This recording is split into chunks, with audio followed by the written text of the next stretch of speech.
araw, nagkamali ng pasok ang isang lalaki sa isang bansang puro babae. Masayang-masaya siyang sinalubong ng lahat ng babae doon. Ilang dekada na rin pala mula noong huling makakita ng lalaki ang karamihan sa kanila. Napagtanto niya na nasa isang bansang puro babae siya at maaaring pumili ng kahit sinong babae bilang kanyang asawa. Sa lugar na to, pwede silang mag-asawa ng 100 babae. Ang dahilan, simple lang, 100,000 babae dito, pero kulang na kulang ang mga lalaki. Nakarating ang lalaki sa gusali ng mga VIP, at sinalubong naman siya ng isa pang malaking grupo ng mga babae. Masayang-masaya silang lahat nang makita siya, kahit ang pangulo ng bansa ay personal siyang binati. Mahal naming tagapag-alaga ng binhi, ikaw ang aming pag-asa, sabi ng pangulo. Iniabot ng kanyang katulong ang isang mansanas bilang simbolo ng karangalan. Inanyayahan ng pangulo ang lalaki na kumain ng isang kagat, at kumain din siya ng isang kagat para ipakita na opisyal ng miyembro ng bansa ang lalaki. Agad na nagsalita ang lalaki, "Hindi kayo bibigwin ng binhi ko." Na nagsalita ang lalaki, "Hindi kayo bibigwin ng binhi ko. Magkakaroon tayo ng malulusog na mga sanggol." Nagtawanan at nagpalakpakan ng malakas ang mga babae. Panahon na para sa yakapan. Lumapit ang isang magandang babae para yakapin ang lalaki. Sinabi niyang ito ang unang pagkakataon sa loob ng 20 taon na nakayakap siya ng lalaki. Natatakot na baka mapagod ang lalaki, hiniling ng pangulo sa babae na bitiwan ang lalaki. Pero nagpumilit ang lalaki, hindi ako pagod. Gusto kong yakapin silang lahat. Naghintay silang lahat para sa akin, sabi ng lalaki. Tuwang-tuwa ang lahat sa pagdating ng lalaki. Pinangunahan ng pangulo ang pagpalakpak para sa kanya. Pinagbilin niya ang kanyang katulong na dalhin ang lalaki sa kanyang tirahan. Sa bansang ito, karamihan sa mga residente ay mga babae, ilang lalaki lang ang naninirahan dito, at marami ring serbisyo na maaaring tangkilikin ng mga lalaki, tulad ng mga masahe na bukas 24 na oras. Kapag pagod na sila, maaari silang magpahinga sa mga mainit na bukal. Sabik na malaman ng lalaki kung kailan kukunin ang kanyang uting binhi, kaya tinanong niya ang sekretarya. Tumawa lang ang sekretarya at pumasok ang isang matabang babae. Hiniling ng babae na humiga ng comfortable ang lalaki. Nilagay ng babae ang tube sa pribadong parte, at doon niya napagtanto na ito ang paraan ng pagkuha ng kanyang binhi. Dahil sa ginhawa, naging sobrang komportable ang lalaki at nakatulog siya. Kinaumagahan, nagising ang lalaki dahil sa isang AI. Binuksan ng AI ang mga kurtina at nagsagawa pala ng pisikal na pagsusuri habang natutulog pa ang lalaki. Lumabas ng silid ang lalaki at nakita niya ang ibang mga lalaki na naglalaro ng video games. Nasa gilid naman ang mga magagandang katulong na tumutulong sa kanila sa paglilinis. Isang magandang babaeng atleta ang bumati sa kanya habang naghahanap ng bola. May ibang mga magagandang babae na naglalaro ng bola sa damuhan. Lumapit ang matabang babae para ipaalala sa mga lalaki na oras na para sa masahe. Umupo ang lalaki sa upuan para sa masahe. Sa wakas, nakapares siya sa isang magandang masahista. Tinanong siya ng mga tao sa paligid kung saan siya nanggaling, pero nag-aalangan siya at hindi makasagot ng malinaw. Paano napunta ang lalaki sa bansang ito? Saan kaya napunta ang 4 bilyong lalaki sa mundo? Ganito ang kwento. Noong taong 2140, naglikha ang mga scientist ng isang virus na hindi sinasadyang pumatay sa 99% ng mga kalalakihan sa mundo. Umalis ang mga babae sa mga lungsod at nagtayo ng mga tahanan sa kalikasan. Itinayo nila ang bansang puro babae na tinatawag na Two Mountains. Sa bansang ito, kinamumuhian ng mga babae ang mga lalaki. Ang mga lalaki noong nakaraan ay itinuring silang parang mga tray ng pagkain. Dahil gusto ng mga lalaki ang mahabang leeg, pinalamutian nila sila ng maraming kwelyo hanggat maaari. Ngayon na wala na ang mga lalaki, tuwang-tuwa ang mga babae. Ibinuhos nila ang lahat ng kanilang lakas sa medisina, siyensya, at ekolohiya. Napahaba ang kanilang average lifespan hanggang 150 taon. Dahil sa genetic mutations na dulot ng virus, halos walang lalaking bata ang ipinanganak. Pinipili nila ang mga lalaking may genetically superior na mga katangian para protektahan at gamitin bilang mga binhi para sa reproduksyon. Ang mga lalaking itinuturing na mababa ang kalidad ng lahi ay iniiwan sa labas ng Two Mountains. Namumuhay sila ng walang batas o kaayusan, kaya't tinatawag silang mga primate ng mga kababaihan. Si Ana ay isang guro sa bansang ito. Ginigising siya ng AI butler tuwing umaga. Gusto niyang matulog ng 5 minuto pa, pero iniikot ng matalinong butler ang kanyang kama kaya nahulog siya at napilitang magising.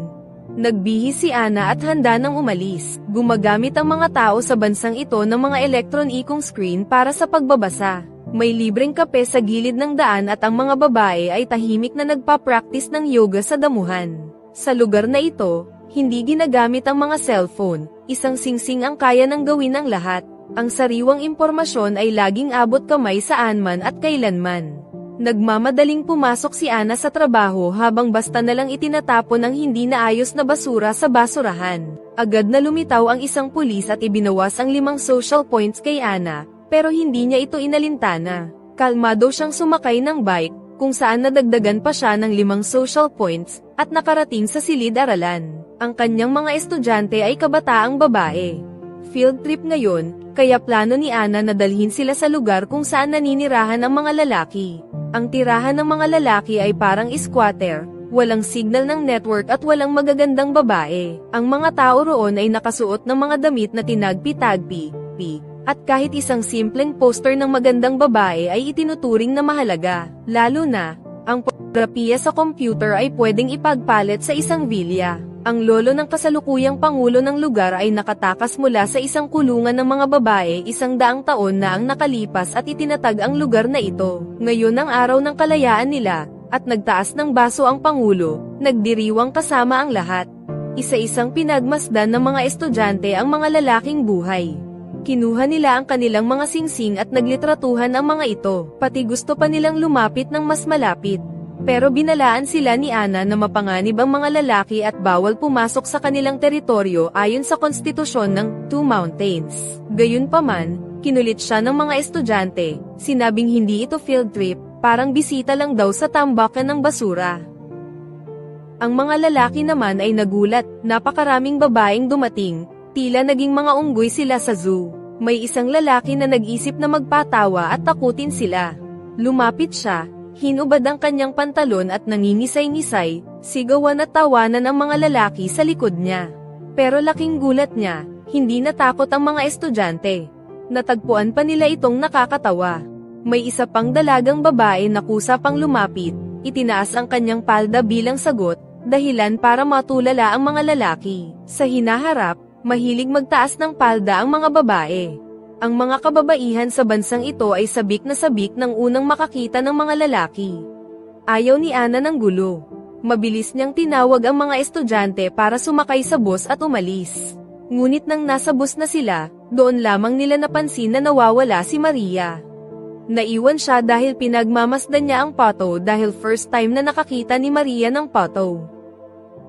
Sa pagkakataong iyon, pinatay ni Hara ang isang pato. Iniisip na iihawin ito mamayang gabi. Bigla, may narinig silang boses ng lalaki. Nagtago sila sa sulok upang hindi makita. Lihim niyang naamoy ang buhok ni Ana.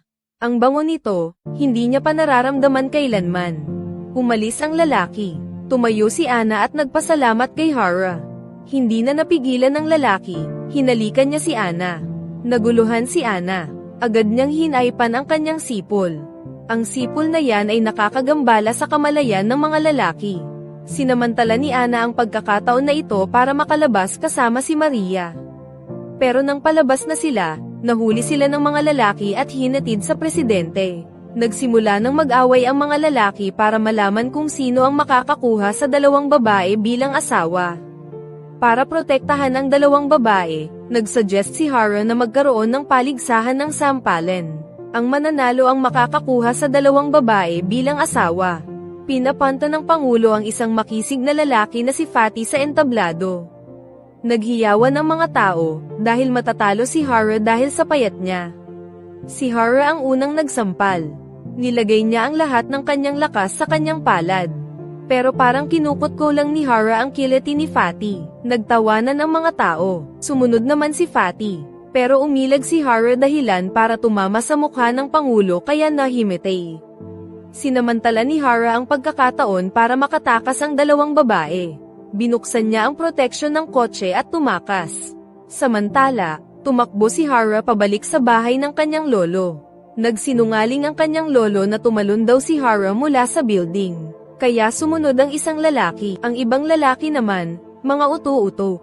Sinabi daw ng Pangulo na dalhin nila ang 2 drum ng mga kalakal sa lugar ng kalakalan. Dinala ng 2 ang malalaking drum sa lugar ng kalakalan. Dumating ang sasakyang truck pang hinaharap. Sa loob, naruroon ang isang genetically superior na lalaki mula sa Two Mountains, kilala bilang mga sperm guardian. Matapos tanggapin ng sperm guardian ang mga kalakal, bumalik ito sa Two Mountains. Habang may ka-video call, biglang lumabas si Hara mula sa drum. Gusto sanang magsipon ng sperm guardian, pero sinabi agad ni Hara na hindi siya magtatangkang gumawa ng masama. Gusto lang niyang umalis. Pero ang self-driving car ay hindi mahihinto bago makarating sa patutunguhan. Naghubad si Hara, uminom ng alak para pakalmayan ang sarili. Hindi pa nakikita ang sperm guardian ang ganitong uri ng alak. Tinikman niya, medyo maanghang, pero masarap. Ilang baso lang, lasing na ang sperm guardian. Nagkwento siya kay Hara tungkol sa Two Mountains. Binuksan nila ang pinto para magsaya. Pero aksidente, nahulog ang sperm guardian.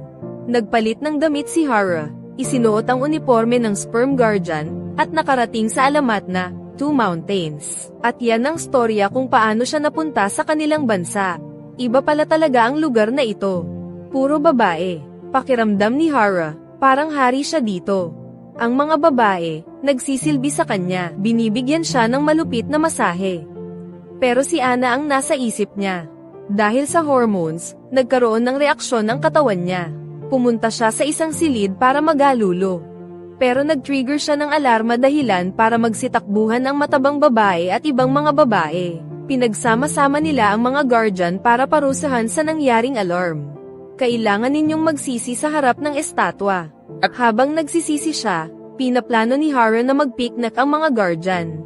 Kahit mahuli sila, magsisisi lang naman sila, wala namang malalang parusa. Sa pamumuno ni Hara, nakalapit na sa ilog ang ilang mga guardian.